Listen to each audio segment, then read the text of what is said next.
Hi everyone, कैसे हो आप सभी लोग। आई होप आप लोग अच्छे होंगे। मैं हूं राहुल जयसवाल एंड स्वागत करता हूं आप सभी का एक बार फिर हमारे यूट्यूब चैनल JR ट्यूटोरियल्स में। फ्रेंड्स, आज अगेन आपके सामने मोस्ट इंपॉर्टेंट साइंस का लेक्चर वीडियो लेकर आ गया हूं दोस्तों, जिसमें हम पढ़ने वाले हमारा 8th स्टैंडर्ड के लिए साइंस सब्जेक्ट का जो हमारा चैप्टर चल रहा था फ्रेंड, जिसका नाम है chapter number 7 metals and non metals. आज हम इस पर्टिकुलर चैप्टर का लेक्चर नंबर 3 आपके लिए लेकर आ गए हैं, जो कि अगेन एक बहुत ही इंपॉर्टेंट लेक्चर वीडियो होने वाला है। तो दोस्तों, ये जो चैप्टर है, जिसमें हमने स्टार्ट में ही पहले लेक्चर में देखा था कि मेटल्स क्या होता है एंड मेटल्स के फिजिकल प्रॉपर्टीज हमने डिस्कस किए थे। फिर सेकंड लेक्चर में हमने देखा कि नॉन मेटल्स क्या होता है और उसके फिजिकल प्रॉपर्टी डिस्कस किए, मेटलॉइड्स क्या होता है वो भी डिस्कस किया। एंड आज हमारा तीसरा लेक्चर है और इसमें हमें डिस्कस करना है दोस्तों केमिकल प्रॉपर्टीज। आज हम बात करेंगे कुछ ऐसे केमिकल प्रॉपर्टीज, यानी कि जैसे कि आपने देखा होगा कि फिजिकल प्रॉपर्टीज का मतलब ये होता है कि अंदर से बाहर से एक्सटर्नल अपीयरेंस जो होता है कोई भी पर्टिकुलर चीज का, यानी कि कोई भी सब्सटेंस है, कोई भी एलिमेंट है, तो बाहर से कैसा है, तो वो फिजिकल प्रॉपर्टीज जो हमने डिस्कस कर दिया। लेकिन यार अंदर से कैसा होगा, कोई भी चीज को हम लोग अंदर से भी जानना चाहेंगे, तो अंदर से वो चीज कैसा होगा ये हमें कौन बताता है, केमिकल प्रॉपर्टीज बताते हैं। तो आज हम लोग मेटल्स के भी एंड नॉन मेटल्स के भी दोनों के ही केमिकल प्रॉपर्टीज आज डिस्कस करने वाले हैं। तो वीडियो बहुत इंपॉर्टेंट है, वीडियो को ध्यान से देखना, बिल्कुल स्किप मत करना। तो चलिए शुरुआत करते हैं। तो सबसे पहले हम लोग बात करेंगे chemical properties of metals. Chemical properties of metals. Metals के क्या हो सकते हैं केमिकल प्रॉपर्टीज, इसको आज हम लोग डिस्कस करेंगे। फिर हम लोग जाएंगे नॉन मेटल्स के ऊपर। तो सबसे पहली बात देखो, मेटल्स का सबसे पहला क्या होता है केमिकल प्रॉपर्टीज अंदर से अगर मैं बात करें, यानी कि कुछ एलिमेंट जो होंगे जो मेटल्स में आते हैं, जो मैंने आपको बताया था, ठीक है ना। तो वो मेटल्स का सबसे पहला जो केमिकल प्रॉपर्टीज आएगा वो है इसका इलेक्ट्रॉनिक कन्फिगरेशन। यानी कि जो मेटल्स होते हैं उसके पास, और ऑब्वियसली कोई भी मेटल्स क्या, कोई भी एलिमेंट ले लो, हर एक का एक इलेक्ट्रॉनिक कन्फिगरेशन होता है। लेकिन ये इलेक्ट्रॉनिक कन्फिगरेशन की जो मैं बात कर रहा हूं एग्जैक्टली है क्या, ठीक है ना। ये क्यों मैंने यहां पे इलेक्ट्रॉनिक कन्फिगरेशन लिखा मेटल्स के केस में। तो इलेक्ट्रॉनिक कन्फिगरेशन की अगर मैं बात करूं दोस्तों, कि इसके जो आउटर मोस्ट शेल होते हैं ना, ठीक है ना, इसके जो आउटर मोस्ट शेल होते हैं वो 1 से लेके 3 तक की हो सकते हैं। मैं आपको एक्सप्लेन करूंगा कि मैं क्या बताने की कोशिश कर रहा हूं। यानी कि 1 से लेके 3 एटम्स ही होंगे, इलेक्ट्रॉन्स ही होंगे इसके आउटर मोस्ट शेल में। क्या बोल रहा हूं मैंने, आउटर मोस्ट, जो सबसे बाहर वाला शेल जो बनेगा कोई भी पर्टिकुलर मेटल का, ठीक है ना, उसके सबसे बाहर वाला जो शेल रहेगा उसके अंदर सिर्फ 1 से लेके 3 इलेक्ट्रॉन्स ही या फिर एटम्स ही रह सकते हैं। जैसे कि एग्जांपल अगर मैं कंसीडर करूं दोस्तों, सोडियम, ठीक है। सबसे पहले sodium is a metal, Na लिखते हैं हम लोग, Na इज सोडियम। उसका एटॉमिक नंबर होता है 11, ठीक है ना, ये आपको पता होगा दोस्तों, एटॉमिक नंबर 11 होता है। इलेक्ट्रॉनिक कन्फिगरेशन लिखते कैसे हम लोग, वी नो दैट कि 11 को मैं लिख सकता हूं 2,8,1, ये आपको बताया था मैंने, ठीक है। पहले में ड्यूप्लेट होता है यानी 2 लिखते हैं, सेकंड में ऑक्टेट होता है यानी 8 लिखते हैं, तो 2 8 चला गया तो क्या बच रहा है 1, लास्ट में 1 आ गया। अब यहां पे आप देखोगे तो लास्ट में, यानी कि इसके सबसे बाहर वाला शेल, आउटर मोस्ट शेल जिसको बोलते हैं, तो आउटर मोस्ट शेल के अंदर क्या प्रेजेंट है, 1 प्रेजेंट है। करेक्ट है, समझ में आ रहा है। ओके, और एक एग्जांपल लेता हूं, सोडियम के बाद लेता हूं चलो मैग्नीशियम।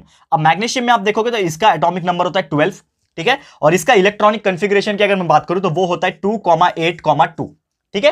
तो ये 2,8,1 यानी कि लास्ट में क्या है 1 है, इसके लास्ट में क्या है 2 है। और एक और एग्जांपल लेता हूं एल्यूमिनियम, जो कि है आपका एटॉमिक नंबर इज 13, यानी कि इसको मैं लिख सकता हूं इलेक्ट्रॉनिक कन्फिगरेशन 2,8,3, 2 8 10 और 3 13, करेक्ट है, लिख दिया मैंने। अब यहां पे भी 3 आ गया। अब मैं एक और लेता हूं, यानी कि एल्यूमिनियम, सिलिकॉन लेता हूं, ठीक है ना, सिलिकॉन, इसका होता है 14, ठीक है, और इसका इलेक्ट्रॉनिक कन्फिगरेशन लिखता हूं तो 2,8,4 हो जाएगा। तो यहां पे 4 आ रहा है, यानी कि ये चीज नहीं आ सकता, क्योंकि ऑलरेडी मैंने बताया कि 1 से लेके 3 तक के ही जो लास्ट में होते हैं वही होते हैं मेरे मेटल्स। करेक्ट है, समझ में आ रहा है। तो इससे हम लोग आइडेंटिफाई कर पाएंगे। तो ये मैंने जो 4 चीज लिखा, तो आप ही बताओ दोस्तों इसमें से कौन सा मेटल्स है और कौन सा मेटल्स नहीं है। तो करेक्ट है, देखते हैं, ये 1 आ रहा है लास्ट में, यानी कि ये मेटल्स है, लास्ट में 2 आ रहा है यानी कि ये मेटल है, ये 3 आ रहा है यानी कि ये मेटल है, लेकिन ये लास्ट में 4 आ रहा है तो ये मेटल नहीं है। और एक्चुअल में ये जो सिलिकॉन होता है दोस्तों, मैंने कल के दिन ही बताया था, सिलिकॉन इज नथिंग बट क्या होता है, ये एक मेटलॉइड है, ठीक है ना। इसके पास मेटल्स और नॉन मेटल्स दोनों की प्रॉपर्टी होती है, तो वो क्या होते हैं दोस्तों, मेटलॉइड्स होते हैं। क्लियर है दोस्तों। तो यहां से हम लोग को एक चीज क्लियर हो गया कि मेटल्स जो होते हैं उसकी इलेक्ट्रॉनिक कन्फिगरेशन की अगर मैं बात करूं तो क्या होता है दोस्तों, उसका इलेक्ट्रॉनिक कन्फिगरेशन 1 से लेकर 3 तक की हो सकते हैं। करेक्ट है।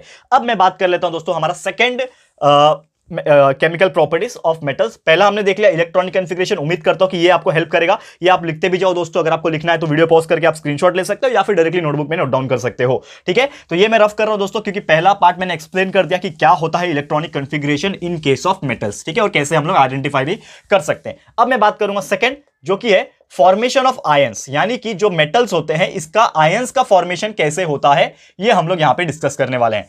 तो फॉर्मेशन ऑफ आयन किस प्रकार हो रहा है यहां पे वो डिस्कस कर लेते हैं। अब देखो आयंस की अगर मैं बात करूं, कोई भी आयंस कैसे बनता है, यहां पे किसके वजह से बनता है, यानी कि कुछ रिएक्शन की वजह से बनता है, यानी कि दैट इज कोई ऐसा एलिमेंट होगा जो अपना इलेक्ट्रॉन्स को दे रहा होगा, कुछ ऐसा इलेक्ट्रॉन्स होगा जो अपने इलेक्ट्रॉन्स को एक्सेप्ट कर रहा होगा, यानी that is taking and giving. ठीक है ना, हम दे भी रहे हैं ले भी रहे हैं, ठीक है ना, टेकिंग लेना, गिविंग देना। तो कोई इंसान की बात नहीं कर रहा हूं, मेरे मुंह से इंसान निकल गया, दैट इज एलिमेंट। ठीक है, तो कोई एलिमेंट जो होगा, कोई एलिमेंट अपना इलेक्ट्रॉन्स को दे भी रहा होगा, कोई अपना एलिमेंट्स को गेन भी कर रहा होगा। तो मेटल्स की नॉर्मली हम लोग बात करें तो मेटल्स के पास एक ऐसी प्रॉपर्टी होती है, वो सिर्फ और सिर्फ अपना इलेक्ट्रॉन्स को क्या करता है, लूज करता है। तो लूज देयर इलेक्ट्रॉन्स, ये इनकी प्रॉपर्टी है। यानी कि केमिकल प्रॉपर्टीज ऑफ मेटल की बात करूं तो लेने देने में से उसको ना देना पसंद है, यानी कि वो लूज करता है अपना इलेक्ट्रॉन्स को, दे देता है किसी को भी, जो भी जरूरतमंद एलिमेंट होता है, जिसको भी जरूरत होती है एलिमेंट्स की, इलेक्ट्रॉन्स की, वो उसको दान कर देता है। तो लूज देयर इलेक्ट्रॉन्स, इसकी प्रॉपर्टी यह है कि वो अपने इलेक्ट्रॉन्स को लूज कर देता है। एग्जांपल्स में आपको समझाने की कोशिश करूंगा, जैसे कि सोडियम हो गया। तो सोडियम का मैंने आपको बताया इलेक्ट्रॉनिक कॉन्फ़िगरेशन क्या होता है, 2,8,1 होता है। ठीक है, तो सोडियम अपना इलेक्ट्रॉन कैसे देता है कि ये सोडियम जो है अपना इलेक्ट्रॉन कैसे देता है, सोडियम प्लस कर देगा और ये इलेक्ट्रॉन माइनस कर देगा, यानी कि अपने पास वो सिर्फ 2,8 रख देता है, क्योंकि 8 जो होता है वो कंप्लीट ऑक्टेट है, यानी कि उसको 1 की जरूरत है नहीं। ठीक है ना, अगर वो किसी के साथ बॉन्डिंग बनाना चाहता है तो उसको 1 की जरूरत नहीं है, वो 1 किसी और को दे देगा। हो सकता है वो 1 की वजह से किसी और का जो कंप्लीट हो जाए ऑक्टेट, उसको जरूरत हो जाए। जैसे कि एग्जांपल अगर मैं बताऊं कि क्लोरीन होता है, तो क्लोरीन का 287 होता है। अब इसको ना 1 की जरूरत है, यानी कि 8 बनने के लिए, कंप्लीट करने के लिए, ऑक्टेट 8 होता है ना, तो 8 को कंप्लीट करने के लिए इसको 1 की जरूरत है। तो यहां पे सोडियम के पास ऑलरेडी 1 था एक्स्ट्रा, तो इसने 1 उठा के अपने यहां पे दे दिया, तो ये 1 यहां पे चले जाएगा, तो ये कंप्लीट हो गया और साथ में ये खुद भी कंप्लीट हो गया। तो ये अपना दान करना, उसका जो नेचर है, आपको ऐसे याद रखना है कि मेटल से उसका दान विन करना आपको याद होगा, ठीक है ना, महाभारत में। तो उसका दान करने का एक नेचर है, यानी कि वो अपने इलेक्ट्रॉन्स को लूज करता है, ये चीज आपको याद रखना है। क्लियर है दोस्तों? वैसे ही और भी बहुत सारे एग्जांपल्स है, आप देखोगे तो एल्यूमिनियम का एक बता देता हूं। तो एल्यूमिनियम जो होता है उसका होता है 2,8,3 होता है, तो ये 3 इलेक्ट्रॉन उसके लिए कुछ काम के नहीं है, तो वो दान दे देगा। तो ये हो जाएगा इसका रिएक्शन Al, ठीक है, sorry Al plus 3 electron minus. तो अपना क्या करेगा, 3 इलेक्ट्रॉन माइनस को क्या कर देगा, लॉस कर देगा, और यहां पे 3 प्लस आएगा।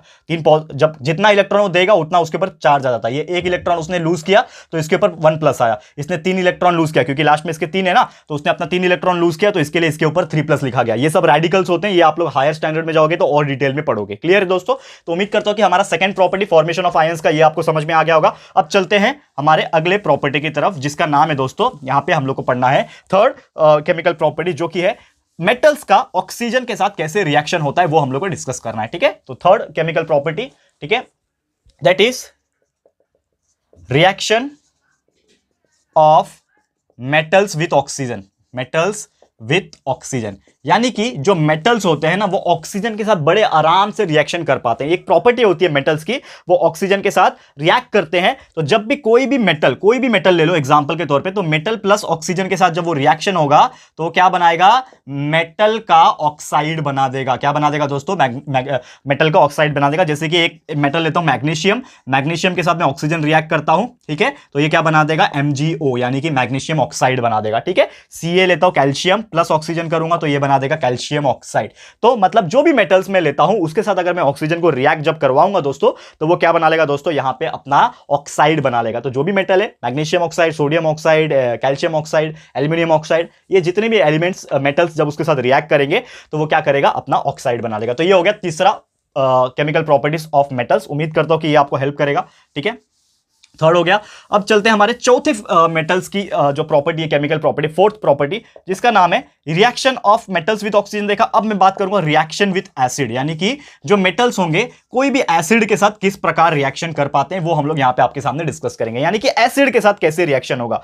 तो मेटल के साथ जब भी कोई एसिड रिएक्ट होता है ना, तो उसमें से हाइड्रोजन गैस जो है वो लिबरेट होता है और साथ में सॉल्ट का फॉर्मेशन होता है। ये आपको मैंने बताने की कोशिश कर रहे हैं। ठीक है, तो जब भी कोई भी मेटल, जैसे कि अगर मैं बात करूं, कोई भी मेटल में ले लेता हूं, ठीक है, मेटल के साथ मैं क्या रिएक्ट कर रहा हूं, एक तरीके से मैं कोई भी एसिड यूज कर रहा हूं, और वो जो एसिड होगा ना वो डाइल्यूट होगा थोड़ा। ठीक है ना, डाइल्यूट मतलब थोड़ा सा पानी मिलाया हुआ। ठीक है ना, एकदम गाढ़ा कॉन्सेंट्रेटेड नहीं ले सकते, प्रॉब्लम हो सकता है। तो एसिड जो ले रहा हूं मैं डाइल्यूट लेता हूं। तो जब भी मेटल और एसिड जब रिएक्ट करते हैं तो क्या बनता है, वो चीज का वो सॉल्ट बना लेता है, एंड साथ ही में हाइड्रोजन जो है वो रिलीज हो जाता है। ठीक है, तो इस तरीके से आप लोग याद रख सकते हो कि whenever any metal gets reacted with any dilute acid, it's salt is formed and hydrogen gas is release. वहां से हाइड्रोजन गैस जो है वो रिलीज करके बाहर निकल जाता है। And last but not the least, कि कोई भी जो मेटल है उसके साथ पानी का रिएक्शन जब होता है, यानी कि रिएक्शन जो पानी के साथ होगा तो किस प्रकार होगा, वो मैं यहां पे बताऊंगा। जो कि हमारा फिफ्थ केमिकल प्रॉपर्टी है, that is reaction with water, पानी के साथ किस प्रकार वो रिएक्ट कर पाते हैं वो हम लोग डिस्कस करने वाले। तो पानी के साथ रिएक्शन कैसे करेंगे अगर मैं आपको बताऊं तो यहां पे क्या होता है कि कुछ मेटल्स ऐसे होते हैं जो क्या करते हैं, पानी के साथ रिएक्शन करते हैं और हीट प्रोड्यूस करते हैं। जैसे कि एग्जांपल अगर मैं बताऊं तो सोडियम ऐसा होता है, ठीक है ना, सोडियम हो गया, पोटेशियम हो गया, ये कुछ ऐसे एलिमेंट्स है यानी कि ऐसे मेटल्स है कि जब भी ये पानी के कांटेक्ट में आएंगे तो क्या करेंगे, एक तरीके से फायर प्रोड्यूस करेंगे या फिर एक तरीके से हीट को बहुत ज्यादा प्रोड्यूस करेंगे। एंड साथ ही में इनके क्या होता है, एक तरीके से हाइड्रोजन गैस जो है लिबरेट होता है। जब भी हाइड्रोजन गैस या फिर हाइड्रोक्साइड जब रिलीज होता है तो बहुत ज्यादा हीट एनर्जी जो है वो भी क्या होता है दोस्तों, रिलीज होता है। क्लियर है दोस्तों? तो यही था दोस्तों हमारा केमिकल प्रॉपर्टीज ऑफ मेटल, ये 5 थे। तो उम्मीद करता हूं कि ये पांचों के पांचों जो मैंने आपको समझाने की कोशिश की, बहुत ही बेसिक टर्म्स में मैंने आपको बताया, सिंपल लैंग्वेज में कंसेप्चुअल नॉलेज जो दिया है, उम्मीद करता हूं कि ये चीज आपको बहुत ही आसानी से क्लियर हो गया होगा। अब ये हो गया हमारा केमिकल प्रॉपर्टीज ऑफ मेटल्स। अब हम लोग बात करेंगे कि chemical properties of non metals क्या होते हैं, कौन कौन से ऐसी प्रॉपर्टी है जो मेटल्स में थे लेकिन नॉन मेटल्स में है कि नहीं है वो चेक कर लेते हैं। ठीक है, तो इसको मैं रफ कर लेता हूं, फिर हम चलते हैं हमारे chemical properties of non metal. ठीक है, इसको मैं रफ कर लेता हूं।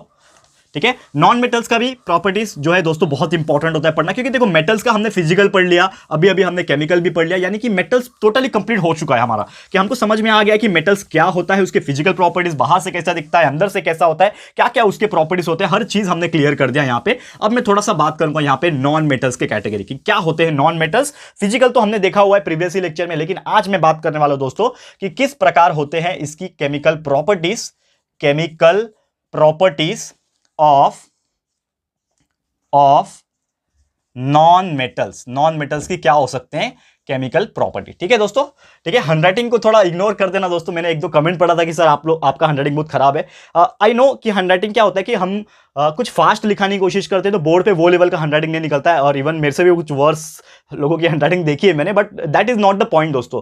यहां पे मैं पूरी कोशिश करता हूं कि मैं आपको समझा सकूं, रादर देन ये चीज, ये टॉपिक पढ़ के भी क्या करोगे, जो मैं आपको बता रहा हूं अगर आप सुन पा रहे हो उसको प्रॉपर तरीके से और मैं जो भी पढ़ा रहा हूं उसको समझ पा रहे हो तो वही चाहिए दोस्तों। ठीक है, तो प्लीज इग्नोर कीजिएगा ना, अगर आपको थोड़ा ये चीज के प्रॉब्लम हो रहा है तो प्लीज थोड़ा सा सपोर्ट कीजिएगा, हो जाएगा, धीरे धीरे इंप्रूव हो जाएगा, आदत नहीं है हमें, ठीक है ना, आपको पता ही है। तो पूरी कोशिश करेंगे उसको हैंडल करने की, एंड पूरी कोशिश कर रहा हूं कि एटलीस्ट आपको समझ में आए, इस तरीके से लिखने की कोशिश कर रहा हूं। ठीक है ना, chemical properties of non metals. ठीक है, थोड़ा फास्ट लिखते हैं हम लोग ताकि कम समय में आपको ज्यादा नॉलेज दे सके, इसके लिए थोड़ी हैंडराइटिंग भी थोड़ी सी खराब निकलती है, बट प्लीज सपोर्ट कीजिएगा दोस्तों, ये चीज का सॉल्यूशन भी हम लोग निकाल देंगे। ठीक है ना, अब बात कर लेते हैं सबसे पहले केमिकल प्रॉपर्टी जो कि अगेन होने वाला है आपका इलेक्ट्रॉनिक कॉन्फ़िगरेशन। जिस प्रकार हमने देखा मेटल्स के कैटेगरी में कि इलेक्ट्रॉनिक कॉन्फ़िगरेशन कैसे था, उसी प्रकार यहां पे भी हम लोग देखने वाले कि इलेक्ट्रॉनिक कॉन्फ़िगरेशन कैसे होने वाला है नॉन मेटल्स। तो नॉन मेटल्स में जनरली क्या होता है कि जो भी इलेक्ट्रॉनिक कॉन्फ़िगरेशन होते हैं उसमें होता है नॉर्मली, अगर हम बात करें तो जो कुछ ऐसे मेटल्स होते हैं ना वो लेके उसका इलेक्ट्रॉनिक कॉन्फ़िगरेशन बनता है 4 से 7। जैसे कि उसमें हमने देखा था 1 से लेके 3 तक थे, यानी कि 1 आपका सोडियम का देखा था, फिर मैग्नीशियम देखा था, एल्यूमिनियम देखा था, 1 से 3 तक आएंगे यानी कि मेटल्स है। लेकिन अगर 4 से 7 आ रहे हैं तो चांसेस यही है कि वो क्या होंगे दोस्तों, नॉन मेटल्स होंगे। ठीक है, इसके अगर इलेक्ट्रॉनिक कॉन्फ़िगरेशन के आउटर मोस्ट शेल में 4 to 7 नंबर्स आ रहे हैं यानी कि वो क्या है दोस्तों, यहां पे एक तरीके से बोल सकते हो कि वो हमारे नॉन मेटल्स है। ठीक है, 4 को भी आप ले सकते हो लेकिन 4 हर एक में नहीं आता। जैसे हमने सिलिकॉन का एग्जांपल देखा था तो 4 था लेकिन वो मेटलॉइड्स था, तो हमेशा 4 अगर आया तो वो नॉन मेटल्स नहीं है, ऐसा जरूरी नहीं है, वो मेटलॉइड्स भी हो सकते हैं लेकिन मेटल्स नहीं होंगे, इतनी गारंटी है। ठीक है, तो अगर हम बात करें कुछ ऐसे एग्जांपल की, जैसे कि अगर हम बात करें नाइट्रोजन, ठीक है, नाइट्रोजन का इलेक्ट्रॉनिक कॉन्फ़िगरेशन लिखूंगा, उसका एटॉमिक नंबर होता है 7 और इलेक्ट्रॉनिक कॉन्फ़िगरेशन हो जाएगा 2,5। ठीक है ना, तो लास्ट में आप देखोगे तो 5 आ रहा है, यानी कि ये क्या है, एक तरीके से नॉन मेटल है। फिर अगर मैं बात करूं और भी बहुत सारे गैसेस होते हैं नाइट्रोजन, इसके अलावा ऑक्सीजन अभी देखोगे तो ये क्या है, 8 होता है इसका एटॉमिक नंबर, तो 2,6 हो गया, ये भी क्या हो गया, एक तरीके से आप बोल सकते हो। तो ऐसे बहुत सारे हैं, क्लोरीन भी होता है, ठीक है ना, क्लोरीन की भी अगर बात करें तो इसका 17 होता है, तो 2,8,7, तो इसके लास्ट में आप देखोगे तो 5, 6, 7 आ रहा है, यानी कि ये क्या है, अगर 4 से 7 के रेंज में आ रहे हैं, मतलब ऐसे जो एलिमेंट्स आपको दिख रहे हैं ये क्या होंगे, हमारे नॉन मेटल्स होंगे। तो ये था पहला एक तरीके से आप बोल सकते हो केमिकल प्रॉपर्टीज, जो हम लोग को बताता है कि अगर कोई भी एलिमेंट का इलेक्ट्रॉनिक कॉन्फ़िगरेशन अगर निकालते हैं हम लोग और वो 4 से लेकर 7 के बीच में आता है तो हम समझ जाएंगे कि वो पर्टिकुलर एलिमेंट क्या है, नॉन मेटल्स है, और वही उसका सबसे पहला केमिकल प्रॉपर्टी है जिसका नाम है इलेक्ट्रॉनिक कॉन्फ़िगरेशन। क्लियर है दोस्तों? तो उम्मीद करता हूं कि ये चीज आपको समझ में आ गया रहेगा। तो इसको रफ करके हमारा चलते हैं second type of property of non metal. ये तो आपको समझ गया होगा दोस्तों, क्लियर है, ठीक है ना। 4 to 7 अगर रहेगा तो नॉन मेटल से आप नोट डाउन करते जाना दोस्तों, क्योंकि मैं बहुत सारी चीजें रफ कर देता हूं बाद में, तो आप बैक जाके वीडियो पॉज करके आप नोट डाउन भी कर सकते हो, ठीक है। अब मैं सेकंड टॉपिक पे चलता हूं, जो कि अगेन है हमारा फॉर्मेशन ऑफ आयन, यानी कि जब भी कोई मेटल्स नॉन मेटल्स का जब रिएक्शन होता है तो आयंस किस तरह बनते हैं यहां पे, ठीक है ना। तो फॉर्मेशन ऑफ आयंस हमारा सेम सेकंड टॉपिक है, जिसमें मेटल्स में भी हमने देखा था, यहां पे नॉन मेटल्स में भी देख रहे हैं। तो यहां पे क्या होता है, आयंस जब भी बनता है तो इसमें जो इलेक्ट्रॉन्स होता है वो एक्सेप्ट होता है, यानी कि इसमें क्या होता है, एडिशन ऑफ इलेक्ट्रॉन्स होता है, या फिर एडिशन बोल लो या फिर गेन बोल लो। उसमें हमने लिखा था, मेटल्स के केस में लिखा था कि इलेक्ट्रॉन्स वो दे देता है, दान कर देता है, लूज कर देता है अपना। लेकिन यहां पे क्या हो रहा है कि जो भी इलेक्ट्रॉन्स होता है, नॉन मेटल्स क्या करते हैं, इलेक्ट्रॉन को एक्सेप्ट करते हैं, क्योंकि मेटल्स अगर इलेक्ट्रॉन दान दे रहा है तो कोई तो होगा एक्सेप्ट करने वाला, तो कौन है, नॉन मेटल्स।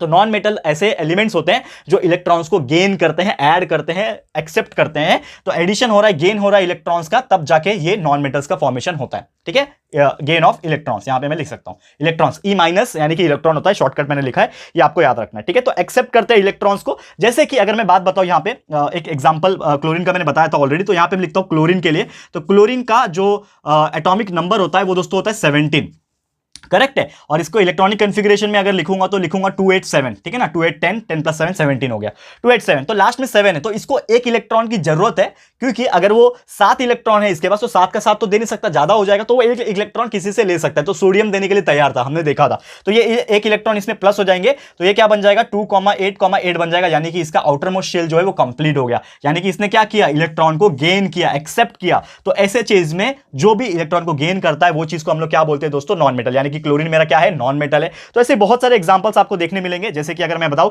कि ऑक्सीजन भी जो होगा दोस्तों, ऑक्सीजन भी क्या करेगा, 2 इलेक्ट्रॉन्स को गेन करेगा, तब जाके वो बनाएगा ऑक्सीजन अपना, ठीक है, दैट इज वो आपका बनाएगा नेगेटिव माइनस, ठीक है ना। तो ये एक तरीके से आप बोल सकते हो कि हमारा जो भी नॉन मेटल्स होते हैं वो इलेक्ट्रॉन्स को गेन करते हैं, करेक्ट है, ये आपको याद रखना है, ठीक है। अब चलते हैं हमारे एक और बहुत ही बेहतरीन केमिकल प्रॉपर्टीज की तरफ, जो कि है रिएक्शन विद ऑक्सीजन, यानी कि जो नॉन मेटल्स होते हैं सेम उसी प्रकार जा रहे हैं, जैसे हमने मेटल्स के केस में जितने भी केमिकल प्रॉपर्टी देखे उसी प्रकार जा रहे हैं यहां पे हम लोग, सेम चीज। तो ये हो गया हमारा second physical properties, that is वो जितने भी नॉन मेटल्स होते हैं वो इलेक्ट्रॉन को गेन करते हैं, एक्सेप्ट करते हैं। अब चलते हैं हमारे तीसरे टाइप के केमिकल प्रॉपर्टी, जिसका नाम है यहां पे रिएक्शन विद ऑक्सीजन, यानी कि नॉन मेटल का ऑक्सीजन के साथ कैसे रिएक्शन होता है ये हम लोग को समझना है यहां पे, ठीक है। तो रिएक्शन ऑफ ऑक्सीजन किस प्रकार रिएक्शन होगा वो हम लोग देखेंगे यहां पे। तो आप देखोगे ऑक्सीजन के साथ अगर रिएक्शन में करने की कोशिश करूं तो जो भी नॉन मेटल जो होता है सेम यहां पे भी क्या होता है कि जो ऑक्सीजन जब रिएक्ट करेगा, यानी कि जो भी नॉन मेटल होगा, यहां पे मैं लिख के दिखा दूं आपको, तो जो भी नॉन मेटल होगा अगर वो कोई भी ऑक्सीजन के साथ रिएक्ट करेगा तो वो अगेन क्या बना लेगा, वो नॉन मेटल का वो ऑक्साइड बना लेगा। तो ये प्रॉपर्टी जो है वो दोनों में सेम है, यानी कि मेटल भी ऑक्सीजन के साथ जब रिएक्ट करता है तो मेटल ऑक्साइड बना देता है, नॉन मेटल भी जब ऑक्सीजन के साथ रिएक्ट करता है तो वो नॉन मेटल का ऑक्साइड बना लेता है। एग्जांपल बहुत सारे, कार्बन ले लो, कार्बन नॉन मेटल है, ऑक्सीजन के साथ रिएक्ट किया तो क्या बन गया दोस्तों, कार्बन डाइऑक्साइड बन गया। तो ऐसे there are so many examples जिससे हम लोग बता सकते हैं कि अगर नॉन मेटल ऑक्सीजन के साथ रिएक्ट करेगा तो वो उसका ऑक्साइड बना लेता है, जैसे कि कार्बन, कार्बन डाइऑक्साइड। क्लियर है। तो ये हो गया थर्ड वन। अगर मैं बात करूं फोर्थ वन की, तो चौथा प्रॉपर्टी अगर मैं बात करूं तो नॉन मेटल्स जो होते हैं, ठीक है ना, जो हमारा फोर्थ केमिकल प्रॉपर्टी था मेटल्स के केस में, तो आपको याद होगा कि हमने लिखा था reactions with dilute acid, dilute acid के साथ अगर मेटल्स का रिएक्शन होगा तो कैसे होगा वो हमने देखा था। तो उसी प्रकार नॉन मेटल्स जो है उसका डाइल्यूट एसिड के साथ कैसे रिएक्शन होगा। तो आपको एक चीज बता दूं कि जो भी नॉन मेटल्स होता है दोस्तों, नॉन मेटल्स जो होते हैं दे डू नॉट रिएक्ट, यानी कि वो कभी भी रिएक्ट नहीं करते हैं विथ द डाइल्यूट एसिड, मतलब कोई भी डाइल्यूट एसिड जो होंगे उसके साथ नॉन मेटल का रिएक्शन नहीं हो पाएगा। ये चीज आपको याद रखना है। क्लियर है दोस्तों। तो उम्मीद करता हूं कि ये चीज आपको समझ में आ गया होगा। और दोस्तों यही था हमारा आज का टॉपिक, जिसमें हमको आपको एक्सप्लेन करना था कि केमिकल प्रॉपर्टीज मेटल्स के एंड ये नॉन मेटल्स के किस प्रकार होते हैं, क्या क्या चीजें हम लोग को पढ़नी पड़ती है, क्या क्या चीजें समझनी पड़ती है। दोस्तों ये मैंने आपको टोटली आज एक्सप्लेन कर दिया है एंड उम्मीद करता हूं कि हर एक चीज आपको क्लियर हो गया होगा दोस्तों। तो आज के लिए इतना ही। जल्द मिलेंगे आपके सामने एक और नया लेक्चर लेकर आऊंगा, लेक्चर नंबर 4, जिसमें और भी बेहतरीन टॉपिक बचे हुए इस चैप्टर की, वो करा के खत्म कर दूंगा ये टोटली चैप्टर एंड फिर हम लोग एक न्यू चैप्टर की शुरुआत करेंगे। तो आज के लिए इतना ही। ये वीडियो आपको कैसा लगा है दोस्तों, प्लीज हमें कमेंट करके बताइएगा, अपनी राय और सजेशन जरूर से दीजिएगा दोस्तों। और अगर आपको ये वीडियो पसंद आया दोस्तों तो प्लीज वीडियो को लाइक कीजिएगा, शेयर कीजिएगा, ज्यादा से ज्यादा शेयर करो दोस्तों। सपोर्ट की जरूरत है आप लोग को, बहुत कम लोग तक ये रीच हो रहा है, तो आप लोग की भी रिस्पॉन्सिबिलिटी की वापस से जो पब्लिक पढ़ना चाहती है दोस्तों वहां तक रीच करवाए। तो प्लीज शेयर करो अपने सारे फ्रेंड्स लोग के पास। एंड अगर आपने अभी तक इस चैनल को सब्सक्राइब नहीं किया है तो फटाफट से हमारे चैनल को भी सब्सक्राइब कर देना, साथ में बेल आइकन को प्रेस कर देना, ताकि जब भी हम लोग वीडियो लेकर आएंगे आप लोग को नोटिफिकेशन मिलती रहेगी। ठीक है फ्रेंड्स, तो मिलते हैं हमारे अगले वीडियो में। ये वीडियो देखने के लिए thank you and good bye.